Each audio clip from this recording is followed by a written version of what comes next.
গাজীপুরে হচ্ছে গিয়ে কারখানায় কাজ করে একটা গাজীপুরের অভিভাবক যে পিছনে দরজাতে চলে যায়, আমরা আর কি আশা করতে পারি সেখানে প্রশাসনের কাছে, দেশের কাছে?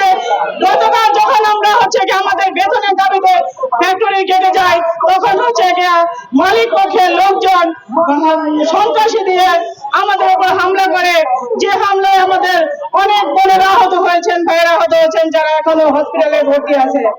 তো সেই প্রতিবাদের দাবিতে আমরা হচ্ছে গিয়ে আজকে এখানে এসে দাঁড়িয়েছি। আমাদের কাছে গুন্ডা বাহিনী থেকে লাঠিচার্জ করে, মারে।